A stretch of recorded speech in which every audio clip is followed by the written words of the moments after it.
Magandang hapon po mga kapatid. Una sa lahat, nais ko pong magpasalamat muna sa lahat ng kapatiran, bata at matatanda, sapagkat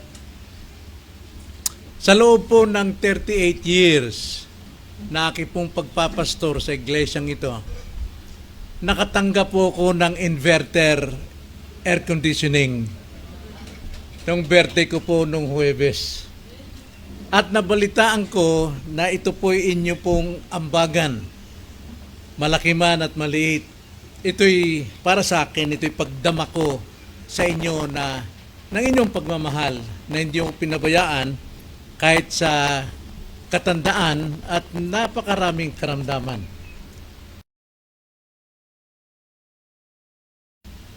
Pastor, mayroon ba akong dapat pagsisihan sa aking paglilingkod?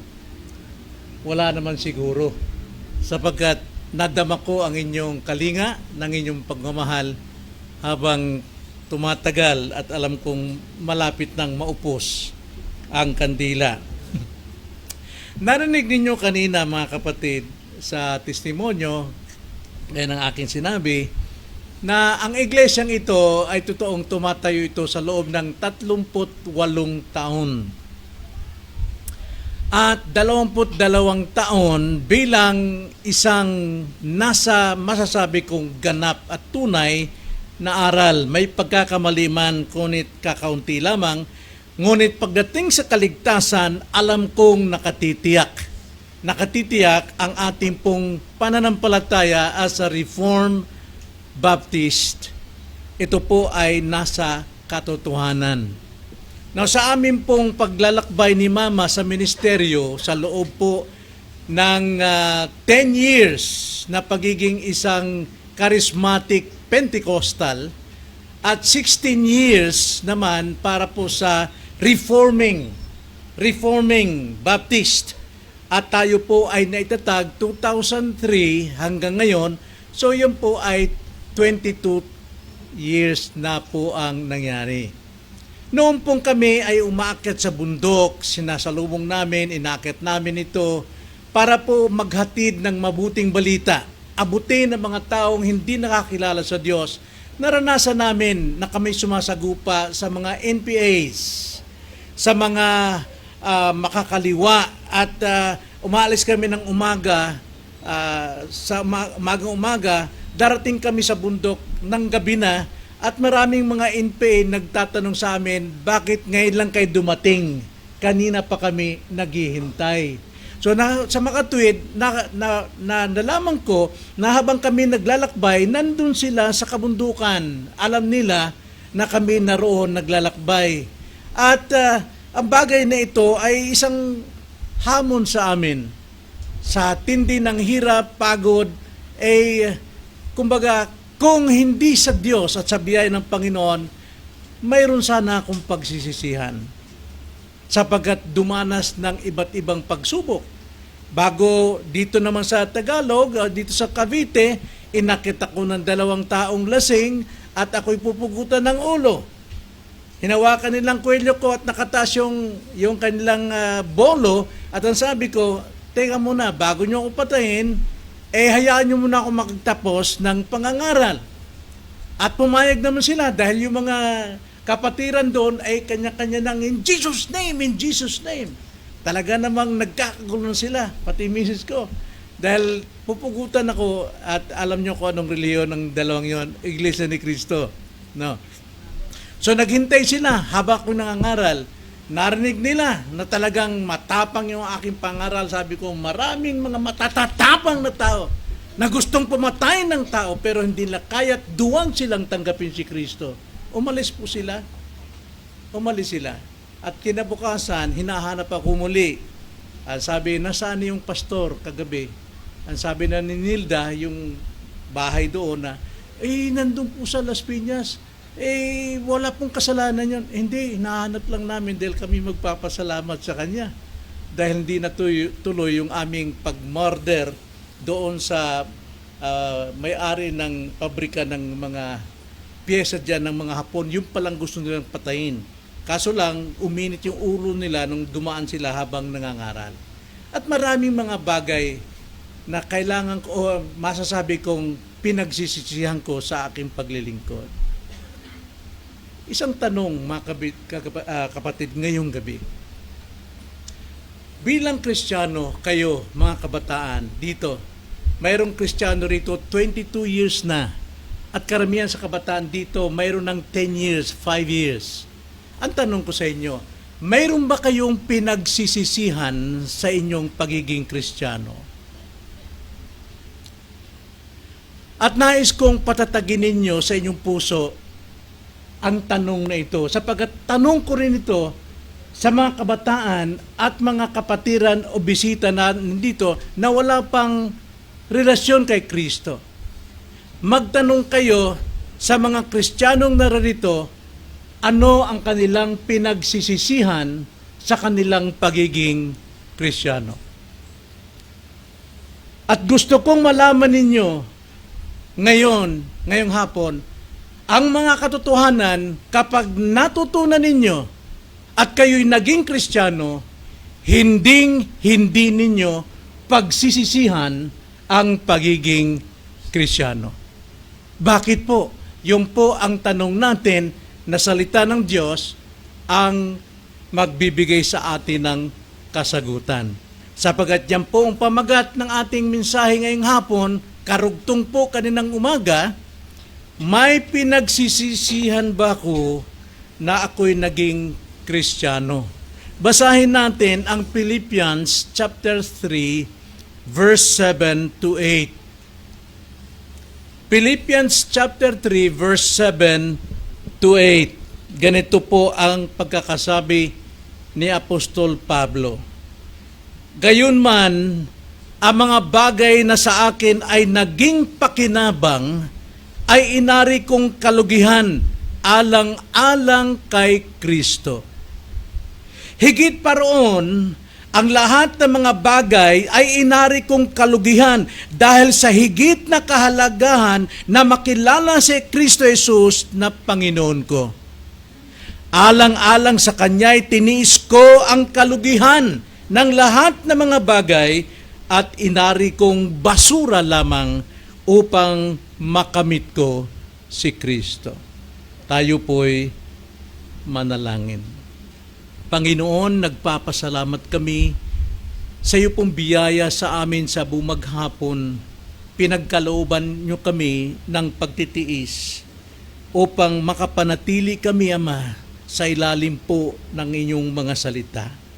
Pagpalain po ninyo ang bawat isa na kayo magbukas ng aming puso upang ang wala pa pong totoong relasyon sa inyo'y magkaroon po ng tamang relasyon sa inyo at ang inyong mga tao na mayroon na pong pananampalatay at namumuhay na walang pinagsisisihan ay mapatibay pa sa aming pong pinanindigang pananampalataya.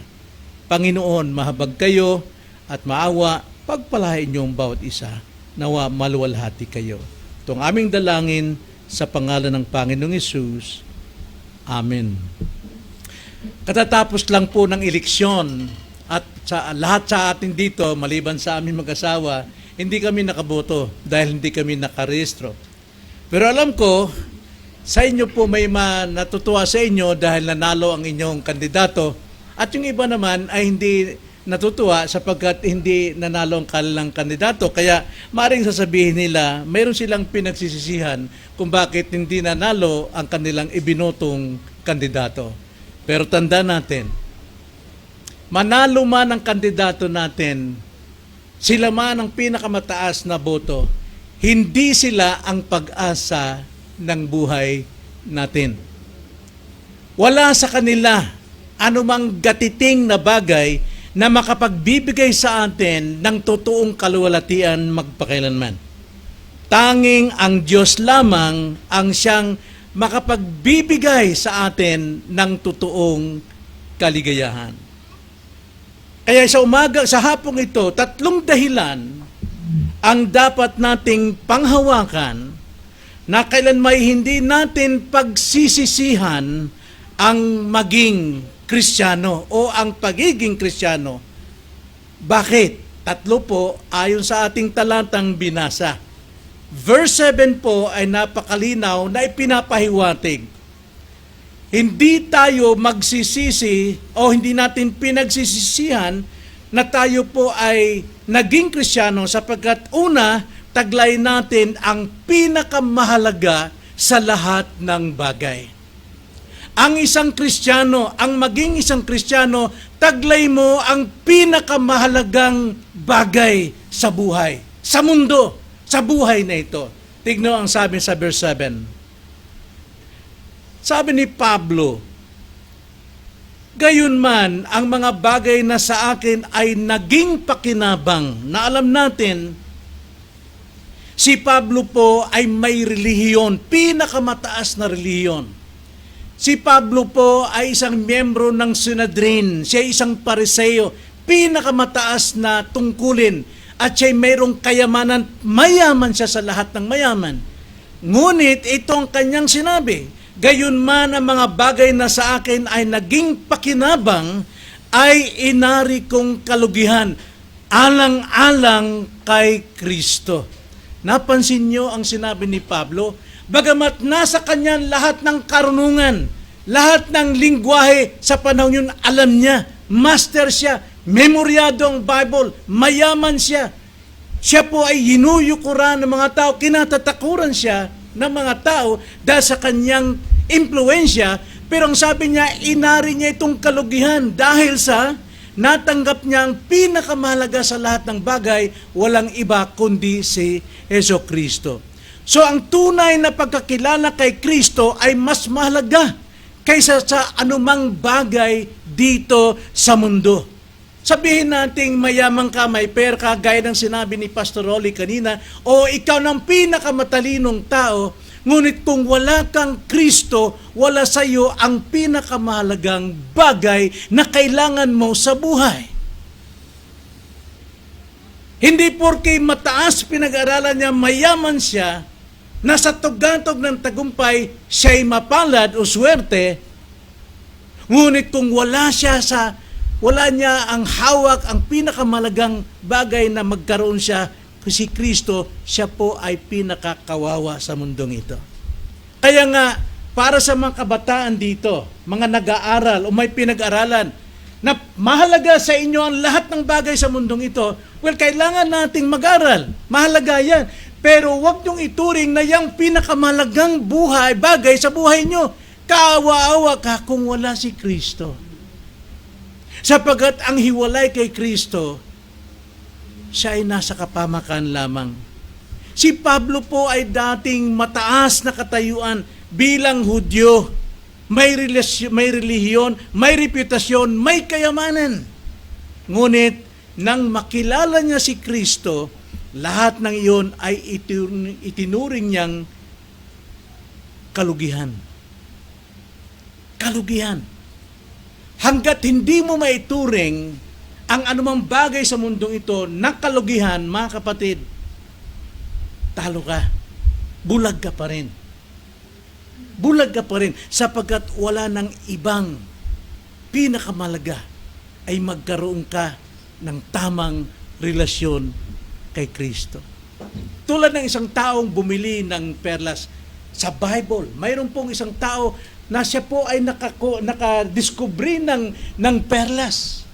At ang perlas na ito, para sa kanya, ito na ang pinakamahalaga sa kanyang buhay. Kaya nung ginawa niya, ibinenta niya lahat ng kanyang ari-arian. Ibinenta niya ang kanyang lupain, ang kanyang bahay. Ibinenta, tinalikuran niya, maging ang lahat anumang pakinabang sa kanya upang mabili lamang ang perlas na ito. Si Kristo po hindi nababayaran, kundi ito'y ating sinasampalatayanan. Marahil nananampalataya ka sa mga bagay dito sa mundo, ngunit hindi mo sinasampalatayan si Kristo bilang iyong Panginoon tagapagligtas, pulubi ka pa rin sa kaharian ng Diyos. So ano mang nawala sa iyo nung ikaw ay naging Kristiyano, para sa akin, maraming nawala sa akin nung ako yung maging Kristiyano. Marami akong nawalang mga kaibigan, mga barkada, nakasama ko halos maghapon, magdamag, nagiinuman, natutulog diyan sa kalsada, nakalublob ako sa kanal. Lahat yung mga kaibigan ko yun, nawala. Sayang para sa akin dahil sila ay aking kasama, nagbibigay sigla sa akin. Pero kalugihan yun eh, kung ituring natin. Marahil nawalan ka rin ng luho, hindi mo na ngayon mabili ang gusto mong bilhin. Hindi mo na magawa ang gusto mong gawin.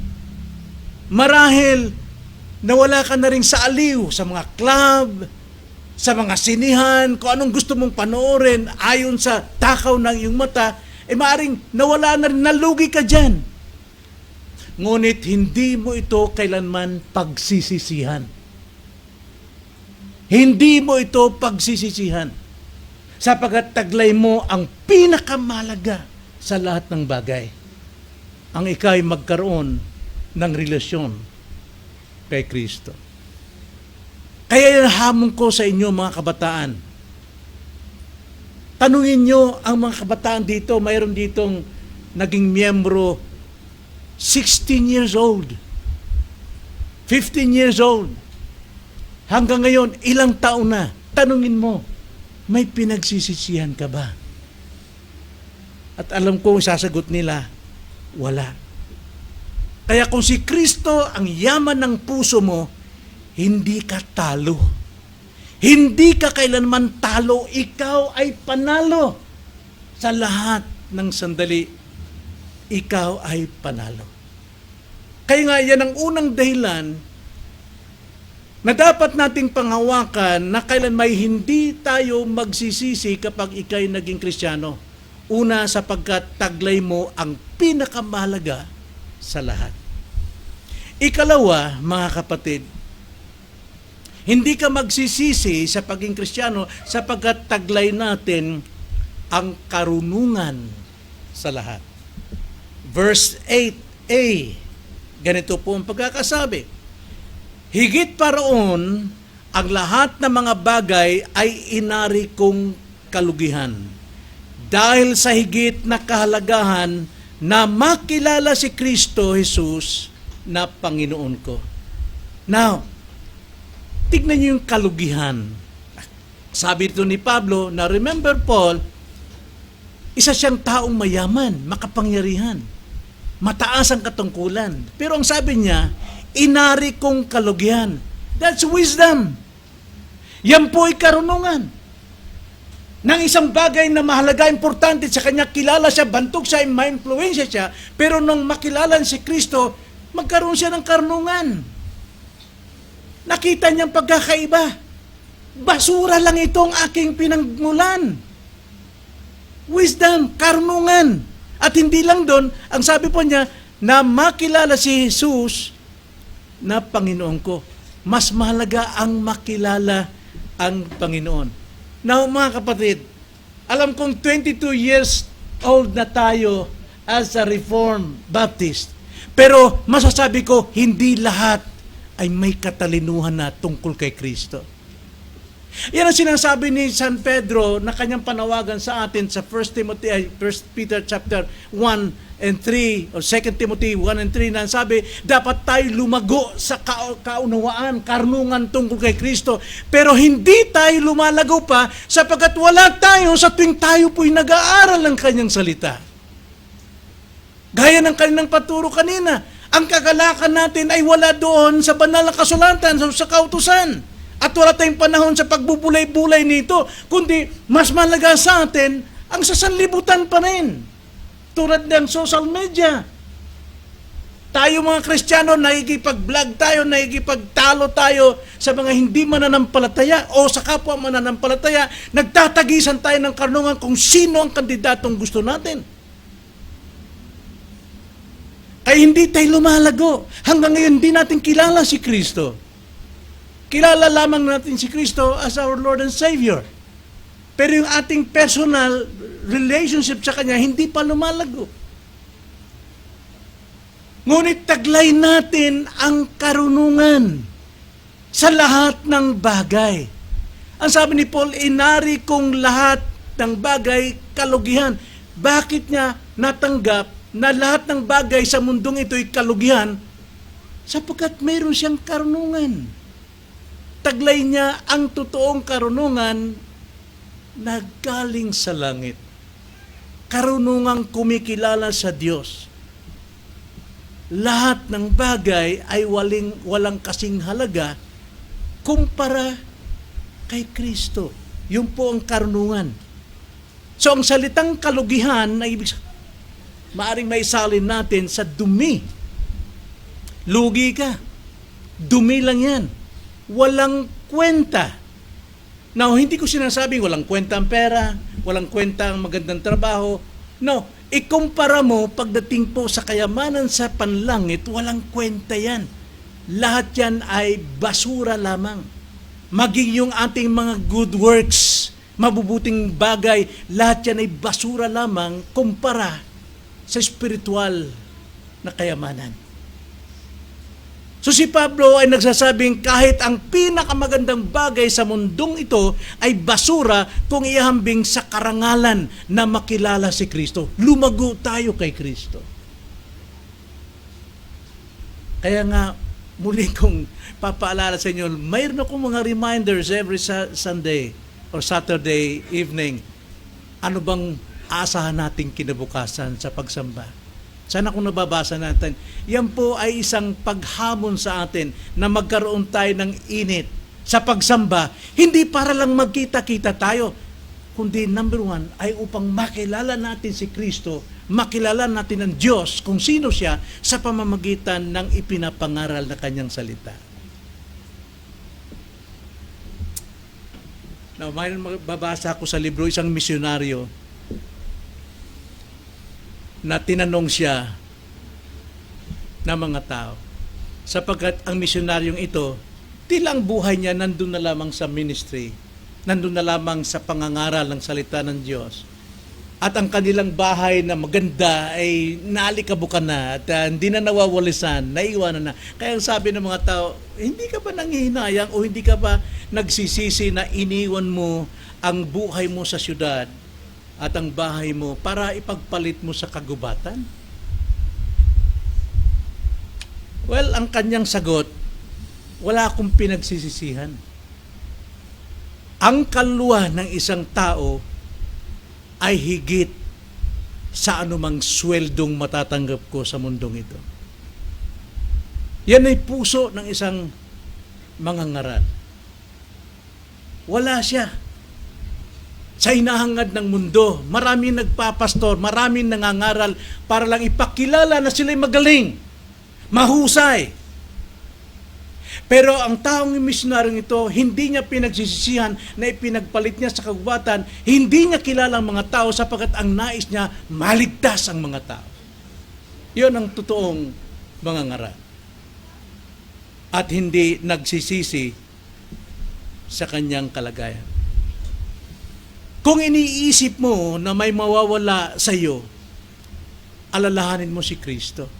Alalahanin mo ang Panginoon na siyang tunay nating yaman.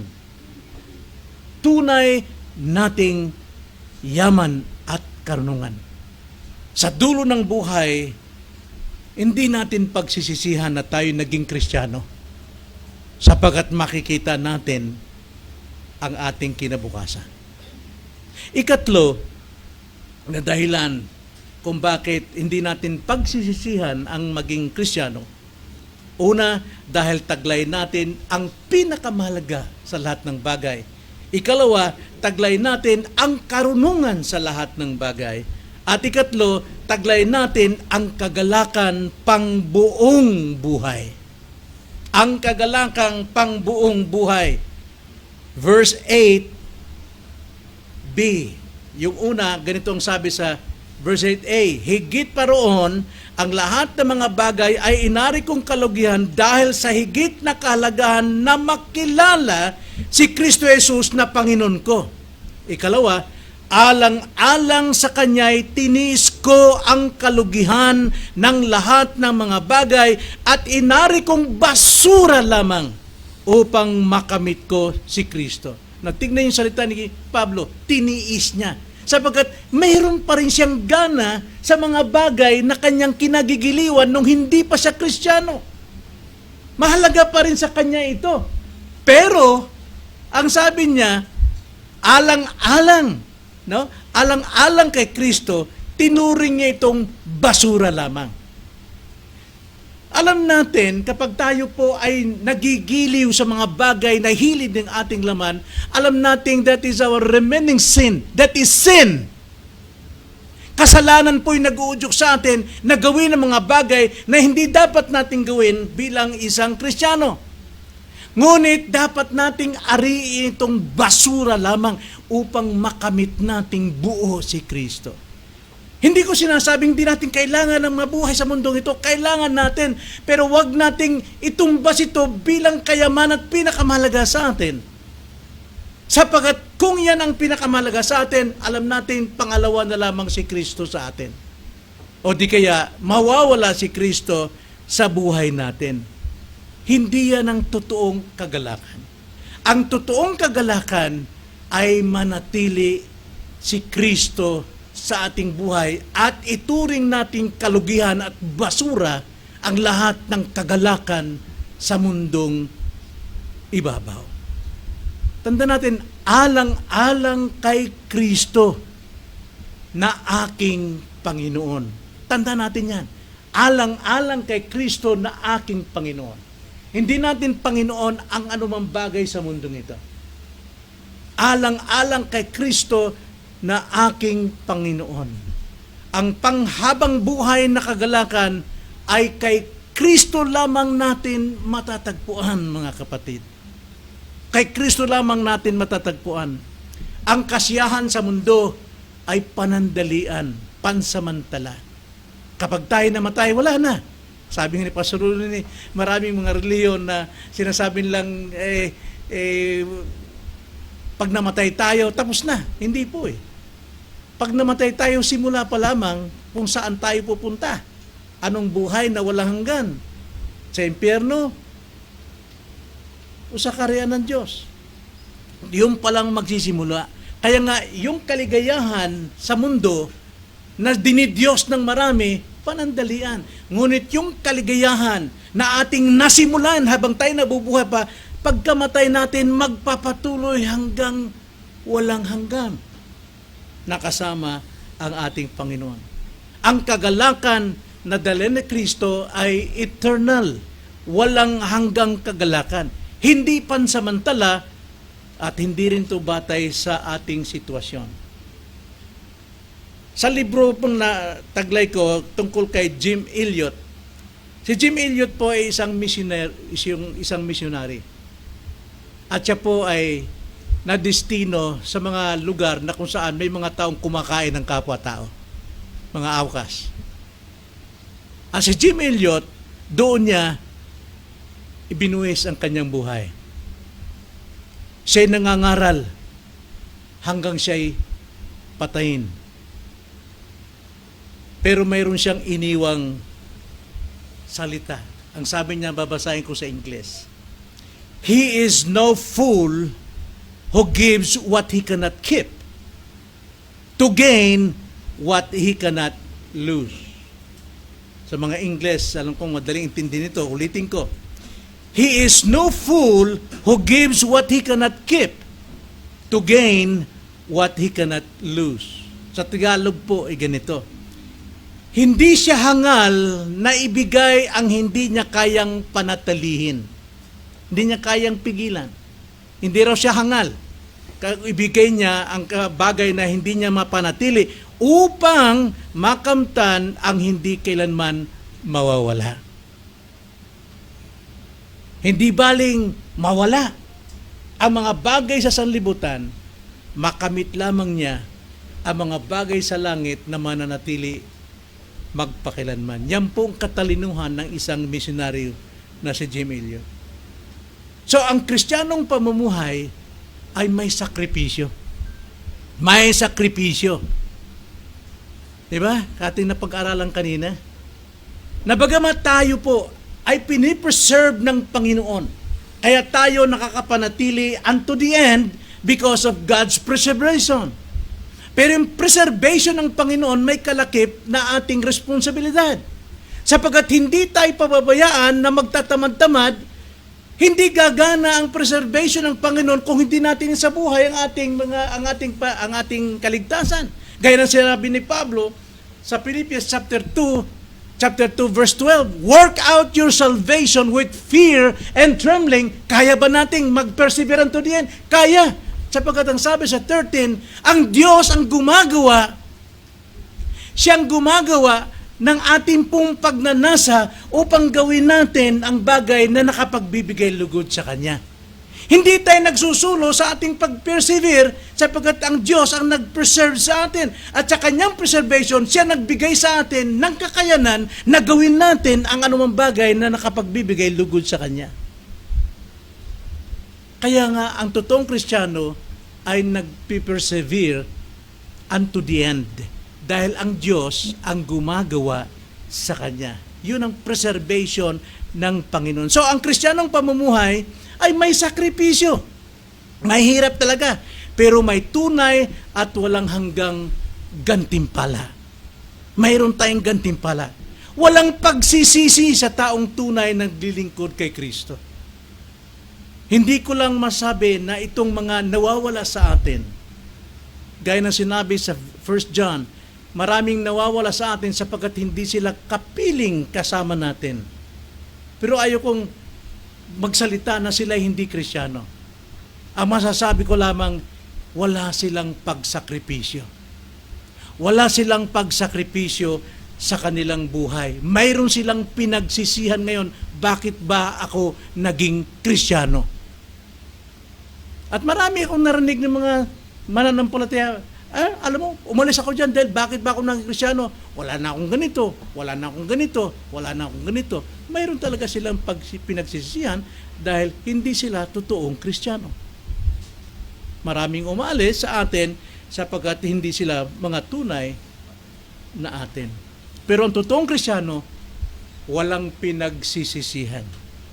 Sapagkat una, taglay natin ang pinakamalagang bagay sa lahat ng bagay. Taglay natin ang karunungan sa lahat ng bagay. At ikatlo, taglay natin ang kagalakang pang buhay na walang hanggan. Kaya sa ating pong pagtatapos, kung tanungin mo ang iyong sarili, let us examine ourselves whether we are in the true faith. Tanungin natin sarili, may pinagsisihan ka ba?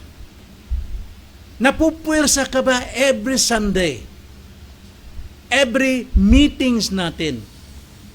Pinagsisisihan mo bang naging Kristiyano ka sapagkat hindi mo magawa ang gusto mo? Mayroon ka bang pinagsisihan sa pagiging Kristiyano? Ikaw lang makakasagot niyan. Pero sa totoong sagot, wala. Wala akong pinagsisihan. Kahit pa maulit ang buhay ko, pipiliin ko pa rin piliin si Kristo. Yan ang dapat natin panghawakan. Ang mundo ay nag-aalok ng aliw, nag-aalok ng kayamanan at ng kapangyarihan. Ngunit si Kristo lamang ang makapagbibigay ng kapatawaran. Si Kristo lamang makapagbibigay sa atin ng katuwiran.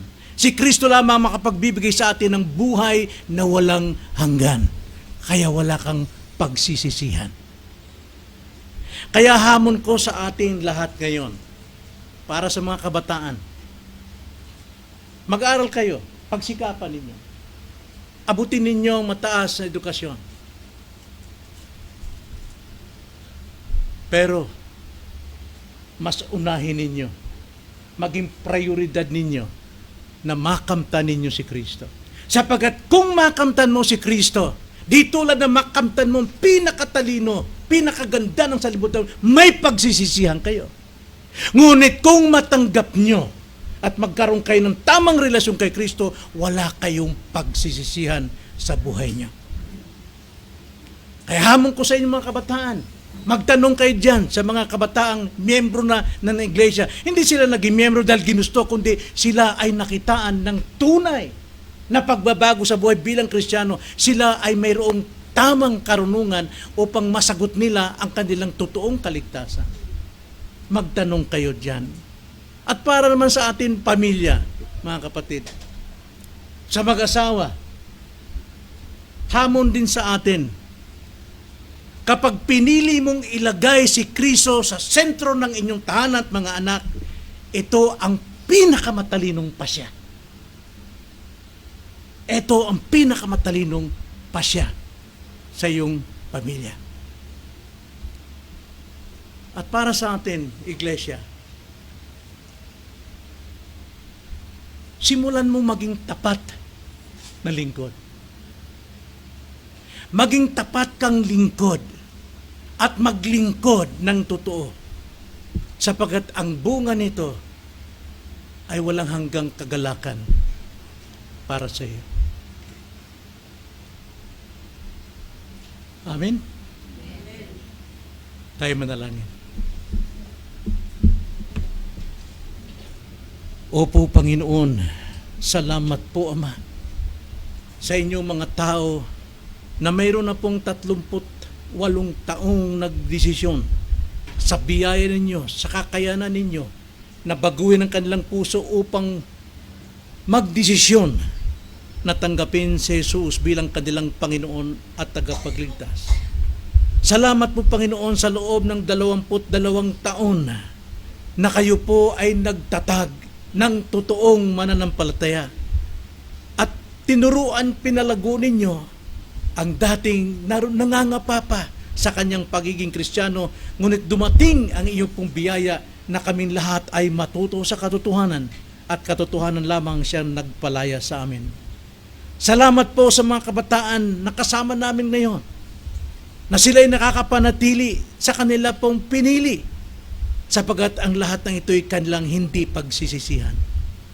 At dalangin din po namin sa mga tao at mga kabataan ngayon na nakarinig ng hamon sa kanilang buhay na dapat nilang piliin ang pinakamalagang bagay sa lahat ng bagay, ang pinakakarunungan sa lahat ng bagay, at ang buong kagalakan panghabang buhay ay kanilang makamtan sa pamagitan ng pagkakaroon ng relasyon kay Kristo.